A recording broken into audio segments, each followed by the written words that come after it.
Bharatiya Janata party के लिए ये बंग भूमि बहुत पवित्र और बहुत मायने रखने वाली है, क्योंकि हमारी स्थापना, भारतीय जनता पार्टी की स्थापना, भारतीय जनसंघ की स्थापना यही बंग भूमि के बड़े नेता श्यामा प्रसाद मुखर्जी ने की है।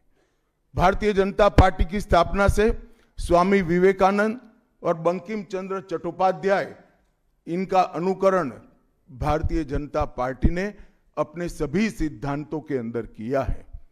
मित्रों, आज जब मैं कह रहा हूं कि इस बार 26 के बंगाल के विधानसभा चुनाव में बंगाल में हमारी सरकार बनेगी, इसका मजबूत आधार भी भारतीय जनता पार्टी के पास है। मैं आपको 2014 से 2024 तक के चुनाव के यात्रा के परिणामों को बताना चाहता हूं।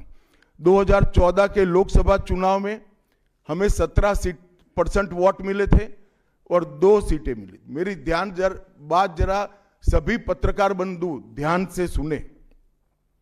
2014 के चुनाव में हमें 17% वोट और 2 सीट मिले थे।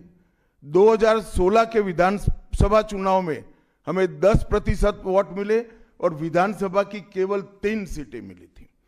फिर 14 से 19 के बाद 19 के लोकसभा चुनाव में हमें 41% वोट मिले और 18 सीटें मिली। और 21 के विधानसभा चुनाव में हमें 38 वोट मिले और 77 सीटें मिली। ये बहुत बड़ा अंतर है। जिस पार्टी को केवल 3 सीट मिले थे, वो पार्टी 5 साल के ही अंतराल में 77 सीट प्राप्त करी। और इसका नतीजा देखिए, कांग्रेस, जिसकी एक प्रकार से स्थापना ही बंगाल से शुरू हुई, वो कांग्रेस पार्टी बिग जीरो पर पहुंच गई। और 34 साल तक शासन करने वाला कम्युनिस्ट गठबंधन भी एक भी सीट प्राप्त नहीं कर पाया और हमने मुख्य विपक्ष का स्थान प्राप्त किया। आज शुभेंदु जी मेरे साथ यहां पर बैठे हैं, वो हमारे प्रतिपक्ष के नेता हैं। 24 के चुनाव में भी हमने 39% वोट प्राप्त किया, 12% सीट प्राप्त की, 12 सीटें प्राप्त की।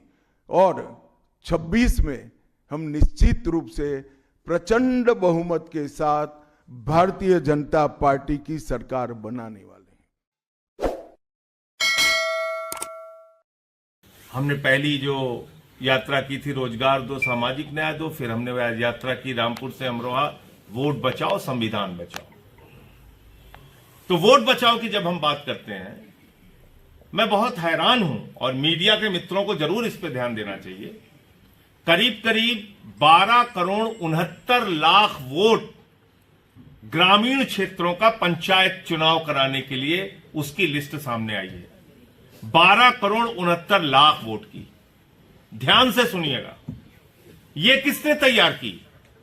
राज्य निर्वाचन आयोग ने। राज्य निर्वाचन आयोग ने किससे तैयार करवाई? राज्य सरकार यानी कि योगी सरकार के कर्मचारियों से। इसमें कौन से मतदाता कवर हुए? सिर्फ और सिर्फ ग्रामीण क्षेत्रों के मतदाता। वो सूची क्या कहती है? 12 करोड़ 69 लाख मतदाता उत्तर प्रदेश में हैं। अब केंद्र सरकार के और केंद्रीय चुनाव आयोग के अधीन जो अभियान चलाया गया ज्ञानेश कुमार जी के नेतृत्व में, SIR का अभियान, वो अभियान कहता है कि पूरे उत्तर प्रदेश में मात्र 12 करोड़ 55 लाख वोट है। तो आप बताइए शहरी मतदाता कहां चले गए? जो ग्रामीण मतदाता 12 करोड़ 69 लाख है और इनके पूरे उत्तर प्रदेश के मतदाता 12 करोड़ 55 लाख है, तो फिर तो ये बहुत बड़ी गड़बड़ी का मामला है। आपने 1 करोड़ 26 लाख लोगों को उत्तर प्रदेश में रख दिया कि वो यहां से शिफ्टेड की कैटेगरी में है, यानी उत्तर प्रदेश छोड़ के चले गए। आपने ये बताया कि उन 1 करोड़ 26 लाख लोगों में से गाजीपुर का रहने वाला, बलिया का रहने वाला, बनारस का रहने वाला, सुल्तानपुर, फैजाबाद, आजमगढ़ का रहने वाला जो आदमी अहमदाबाद, मुंबई में रह रहा है, वहां का वोटर है या अपने गांव का वोटर है? वहां का वोटर है या अपने जिले का वोटर है? वहां का वोटर है या अपने शहर का वोटर है? अगर उसको आपने यहां मतदाता सूची से बाहर कर दिया और उसका वोट सूरत, अहमदाबाद, मुंबई, बेंगलोर में नहीं बना है, तो वोट के अधिकार से वंचित रह जाएगा। ऐसी संख्या आपने रखी है 1,26,00,000 जिनका कोई माई बाप नहीं, आप बताने के लिए तैयार नहीं है कि उनका वोट यहां है या किसी और दूसरी जगह पे है। नंबर 1। दूसरी कैटेगरी आपने रखी 84 लाख या 86 लाख के करीब, जो आपने अनट्रेसेबल रखा, यानी व्यक्ति मिला ही नहीं। बीएलओ पे दबाव बनाया गया, उन्होंने घर बैठे सूची बना दी कि साहब ये आदमी हमको मिला ही नहीं, उसकी संख्या आपने रखी 84 लाख।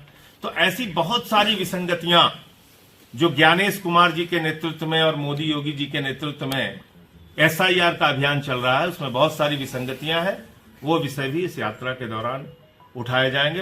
कर्नाटका का जो सर्वे आया है, इलेक्शन कमीशन ने ये सर्वे एक ऐसे एनजीओ से कराया जिसका नाम ग्राम है। ये एनजीओ के संस्थापक बाला सुब्रमण्यम जी प्रधानमंत्री के कार्यालय में काम करते हैं।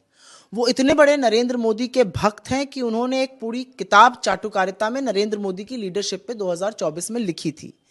तो ऐसे व्यक्ति के संस्था से आप सर्वे करा रहे हैं और उसमें आप दिखा रहे हैं कि लोग सैटिस्फाइड हैं, ये खुद दिखाता है कि कितना बड़ा जालसाजी, कितना बड़ा ये फ्रॉड हुआ है। पहली बात, जिन लोगों ने भी ये सर्वे छापा, क्या उन लोगों ने इस बात का उल्लेख किया, क्या उन्होंने इस बात का डिस्क्लोजर किया कि इस सर्वे में जो सर्वे करने वाले लोग थे वो नरेंद्र मोदी के करीबी हैं, उनके सहयोगी हैं, उनके साथ काम करते हैं? और ऐसे व्यक्ति का सर्वे कैसे मान्य हो सकता है? यहां पर कहा जा रहा है कि लोग संतुष्ट हैं ईवीएम और चुनाव प्रणाली से। आप गांव देहातों में चले जाइए, हम लखनऊ में बात कर रहे हैं, थोड़ी दूर पे जाइए, लखनऊ के लोगों से बात करिए।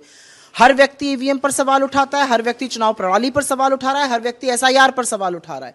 जिस तरह से इस देश में निष्पक्ष और स्वतंत्र चुनावों के साथ भद्दा मजाक किया जा रहा है, उस पर लोग सवाल उठा रहे हैं। और यहां पे सर्वे कह रहा है जी सब चंगा है। और चंगा कहने वाली संस्था कौन है? जो नरेंद्र मोदी के लिए पीएमओ में काम करते हैं, जो उन पर किताबें लिखते हैं। तो इस सर्वे की मान्यता क्या है? सबसे पहले तो सवाल इस बात पर उठेगा। उनके पिता हमारी देश की सरहद की सुरक्षा करते रहे, लेकिन हम उनके बेटों को सुरक्षित नहीं रख पाए। तरुण प्रसाद चकमा त्रिपुरा से आते हैं, वो बीएसएफ में कार्यरत हैं। अपने 2 बेटों को उन्होंने देहरादून पढ़ने के लिए भेजा। देहरादून में कुछ लफंगे, कुछ दरिंदों ने उनको चीनी, चिंकी, मोमोज कहकर चढ़ाया और उनका भद्दा मजाक उड़ाया। उनके बार बार ये कहने पर कि वो भारतीय हैं, उन्होंने उनकी एक नहीं सुनी और बड़े बेटों को चाकुओं से गोद डाला। 17 दिन तक एंजल चकमा, जो तरुण जी का बड़ा बेटा था, वो जिंदगी और मौत के बीच में अस्पताल में जूझता रहा और अंत में उसने अपना दम तोड़ दिया। सोचिए एक बार, आप सड़क पे घूम रहे हो और सड़क छाप गुंडे आकर आपसे आपके भारतीय होने का प्रमाण मांगे, आपसे अभद्रता करें, आपके रंग रूप पर विशेष टिप्पणियां करें और उससे भद्दा मजाक करें और फिर हिंसक होकर आपको चाकुओं से गोद डालें। यह सोचने में जितना विभत्स लगता है, एक बार सोचकर देखिए जिसके साथ ये हुआ होगा उस पर क्या बीती होगी। ये जो नफरत है, ये हिंसा, ये भेदभाव की आग सब कुछ स्वाहा कर देगी। इसको पनपने का, इसमें घी डालने का, इसको हवा करने का काम सत्ता के कारोबारी कर रहे हैं। लेकिन एक बार सोचिएगा, ये आग पूरे देश में धधक रही है और पूरे देश को स्वाहा कर देगी।